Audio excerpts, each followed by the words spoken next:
네, 이번 시간에는 인공지능과 안면인식 초상권을 설명드리도록 하겠습니다.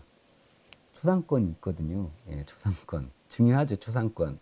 초상권의 개념이 뭔지 좀 설명을 드리고요.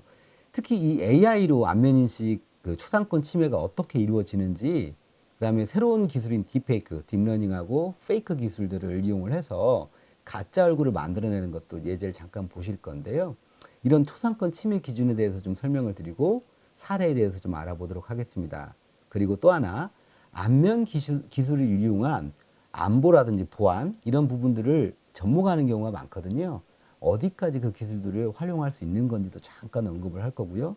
마지막으로 우리가 윤리 때도 똑같이 얘기를 했었고 앞에 있는 저작권법에 대해서도 잠깐 언급을 드렸습니다. 그런데 이 기술적 대응의 제어 방안에서 초상권 보호 조치를 어떻게 할 건지 좀 같이 이 세 개가 묶여서 고민을 좀 해봐야 될 것 같습니다. 특히 개인정보는 여기에 굉장히 중요한 영상정보보호법과 일맥상통한다라고 보시면 될 것 같습니다. 그래서 다음 장부터 쭉 한번 설명을 드리도록 할게요. 네.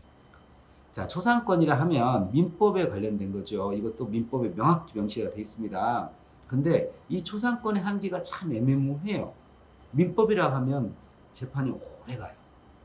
그래서 이 초상권을 판단할 때는 법적 테두리 안에서 손해배상과 연결이 됩니다.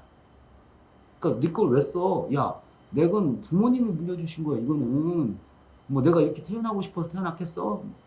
이렇게 원판 불변의 법칙, 그죠? 초상권 저희가 농담할 때 그런 얘기를 하는데 얼굴이 이렇게 생긴 거 어떻게 하겠어요, 그죠? 근데 이거 얼굴을 마음대로 쓰라고 있는 게 아니거든요, 남들이. 난 내 마음대로 써도 되지만 남들이 내 사진 막 찍어서 막 올리면 이거는 문제가 심각해지잖아요. 이런 것들을 지켜달라는 얘기입니다. 그래서 이거는 어떻게 보면 인격권과 재산권이 결합된 그래서 민법으로 가는 경우들이 있는데 뭐 좀 더 강하게면 개인정보 영상정보보호법 쪽에 일부 이제 공시가 돼 있긴 하지만 이런 것들과 맞물려 갈 수도 있습니다. 초상권 침해 다양성을 보면은 뭐 밑에 판례가 잠깐 있죠. 사례들이 뭐 송혜교 이제 드라마 촬영할 때 나는 드라마만 찍었는데 갑자기 간접 광고에서 내 거 얼굴을 막 갖다 썼어요. 손해배상 갈 수 있겠죠. 나는 이 얼굴 썼는데 갑자기 나는 인터넷에서 보니까 뭐 갑자기 영화 배우가 탈바꿈되고 그랬어. 그리고 이건 딥페이크 기술이라는 거죠. 이걸 통해서 갑자기 바꿔볼 뭐지 이거? 이 껴뚱하죠. 이런 것도 전부 다 뭐예요? 손해배상에 관계된 겁니다. 그거는 이 민법에서 침해 사례들이 다양화되고 있어요. 요새 인공지능 기술이 발달하면 발달할수록 그 그림 그리기 기술이 좋아졌잖아요. 그다음 얼굴 바꿔치기 기술이 좋아졌잖아요. CG 기술이 워낙 좋아지다 보니까 티가 잘 안 나요. 판단하기 쉽지 않다는 거죠. 특히 안면 인식은 골격 인식들이 많아서 이 영상으로 딱 덮어 씌울 경우에는 판단을 할 수가 없어요. 이게 자체를 보면 몰라도 생동감 있는 걸 보면 몰라도 판단이 잘 안 돼요. 또 그리고 분장 기술도 워낙 또 발달돼 있잖아요. 이 안면인식 기술이 이제 확대되면서 이 영상 초상권과 안면인식 기술의 연관성, 즉 AI가 발전되는 겁니다. 즉 사람을 누군지 식별해서 이게 범인인지 범죄 예방 차원에서 이 안면인식 기술이 튀어나오면서 다양한 업무에 활용이 되고 있어요. 문제는 이 안면인식 기술을 하려면 데이터를 잘 학습해야 된다고 했잖아요. 무작위로 막 갖다 쓰면 안 되거든요. 허락을 맡아야 돼요. 물론 공익성 목적에서 쓰는 건 어쩔 수 없습니다만 그 공익성 목적이라 할지라도 임의대로 막 가져서 학습시키려고 하고 뭐 기관이 기업이 다 할 수 있는 게 아니잖아요. 정부가 특정 업체에 하청을 줄 거 아니에요. 그럼 하청업체 들어와서 뭔가 작업을 하고 이 안에서만 뭔가 해서 엔진을 만들어서 안면인식에 적용을 해야 될 거잖아요. 근데 막 찍어서 뭐 지들이 뭐라고 막 뭐 도로가에 나가서 막 찍어갖고 그래갖고 뭐 영상 인공지능 영상 인공지능형 영상 CCTV 만든다고 난리쳐요. 잘못된 거죠 이거. 잘못된 겁니다. 그래서 현재는 활용 서비스가 워낙 다양하게 안면인식 기술을 갖고 있기 때문에 이 초상권에 대한 부분들과 안면인식이라는 새로운 기술에 대해서 충돌이 나고 있는 거죠. 보시는 것처럼 안면인식 기술은 범죄 예방이라든 군중 속의 특정 인물을 찾아낼 수 있는 기술로 활용되기도 하고요. 행동 영상으로 해가지고 특정 형태의 이상행위를 판단하기도 합니다. 이런 것들은 안면인식 기술과 행위 영상 기술이 접목된 그런 인공지능의 활용 기술인 거죠. 자, 영상 한번 보시죠. 영상 한번 보시면 진짜와 가짜를 구별할 수 없는 딥페이크 기술입니다. 이게 약 한 3분, 한 4분 되는데요. 제가 중간에 한번 자를 겁니다. 딥페이크는 AI 기술을 등에 업고 급속도로 발전하고 있습니다. 머지않아 진짜보다 더 진짜 같은 인공지능 야동이 나오게 되는 것이죠. 딥페이크 영상들이 나오기 시작한 후 우리는 정치적인 문제와 사기 범죄에만 포커스를 맞추었다. 하지만 진짜 문제는 포르노였다. 딥페이크는 현재 가정용 컴퓨터로도 손쉽게 제작이 가능할 정도로 기술이 발달했습니다. 합성할 대상의 사진을 프로그램에 넣고 영상을 선택하기만 하면 되는데요.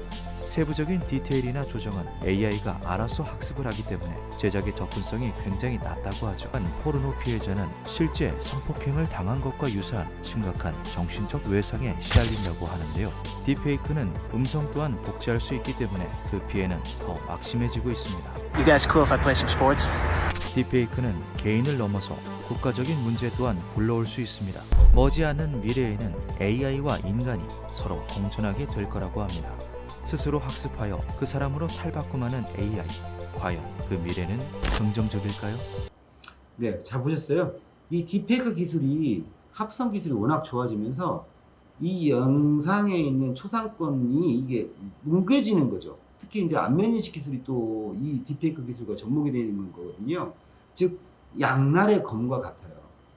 좋은 기술은 좋게 쓰면 좋지만 나쁘게 쓰면 악용이 되면 범죄에 해당되잖아요. 그 계속 이 공통 과정의 공통 주제가 도덕적 양심이거든요, 지금.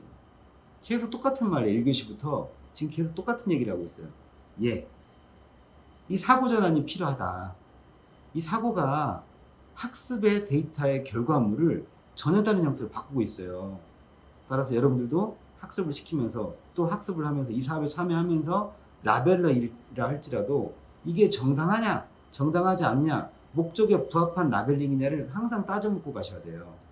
그리고 내 개인정보도 아까 말씀드렸잖아요. 그죠? 전 시간에 말씀드렸잖아요. 내 개인정보가 특정 목적에 맞춰 있게끔 활용되는 건 오케이. 그렇지만 그 목적 외에 벗어난 행위를 했을 때는 개인정보법 위반을 의미로 내가 이건 안 돼요 라고 물론 잘릴 수는 있어. 그럼 또 잘리겠지? 하지만 얘기를 해주셔야 된다는 거죠. 아무튼 이건 굉장히 중요한 요소입니다. 자, 모바일 결제 등 다양한 분야에 적용 확대되고 있습니다. 감정 상태 분석을 위해서 특정 기술이 지금 막 발전하고 있습니다. 얼굴을 막 봐요. 이 기술이 뭘까요? 하나, 둘, 셋. 안면인식 기술입니다. 자, 초상권 보호나 기술적 대응에 제어 방안들이 필요한데요. 초상권 보호는 사실은 그냥 잘 안 쓰게끔 하는 게 좋죠. 허가를 받고 쓰는 게 좋고, 동의를 하는 게 좋고, 그 다음에 뭐 이게 사전에 법적으로 테두리 안에서 쓰는 게 좋고, 또 노출되어 있는 것만 쓰는 게 좋고, 뭐 배우나 이런 부분에 있어서 써도 된다. 오픈했을 때는 써도 되겠죠. 하지만 오픈되지 않은 것들을 쓸 경우에는 이 초상권이나 개인정보법 위반, 또 개인 영상정보법 위반이 되기 때문에 이건 전부 다 안 돼요. 그리고 또 다른 기술로는 이 얼굴을 유지할 수 없도록 해주는 어떤 기술들, 뭐 블록체인과 연동하다든지 비식별화 처리한다든지. 그리고 비식별화 또 나오잖아요, 여기서. 그래서 우리 얼굴을 함부로 못 쓰게끔 해주는 어떤 비식별화 처리들, 이런 것들이 굉장히 중요한 요소로 대응할 수 있다는 거죠. 자, 이것도 역시 마찬가지로 자율점검표를 만들어 드렸습니다만, 이거는 참고로 저희가 이 인터넷진흥원과 특정 어떤 기업들이 어떻게 경험들이 있잖아요. 그래서 저희도 자사도 경험이 있기 때문에 자사 경험을 통해서 초상권에 대한 부분을 좀 약간 체크를 해가지고 이렇게 만들어 드렸지만, 이건 스스로 한번 여러분들 스스로 만들어 보시는 것도 나쁘지 않을 것 같아요. 다음 장도 역시 마찬가지고요. 자율점검표를 만들어 드렸습니다만 어디까지나 예시. 이건 법적인 테두리는 아니라는 거. 저희가 이렇게 지켜야 되지 않을까요? 라고 같이 머지에서 병합해서 만들어 본 겁니다. 오해하지 마시고요. 자, 학습 정리를 보시면 초상권은 굉장히 중요한 요소고, 안면인식 기술은 초상권과 연동돼서 새로운 영역의 패러다임으로 가는 인공지능 합성 기술인데요. 딥페이크라는 기술과 또 접목이 되어 있는 기술입니다. 얼굴을 한 줄만 봐도 누군지 알 수 있는 그런 안면인식 기술. 네가 누구다. CCTV를 통해서 알 수 있는 기술. 이런 것들을 이제 인공지능을 통해서 이제 만들어낸 건데, 여기엔 초상권이 결부가 되면 안 되니까 초상권과 비식별화 처리, 이런 대응 방안들이 연달아되면 좋겠다. 그리고 가장 중요한 건 법적인 테두리 안에서 했으면 좋겠다. 이상입니다.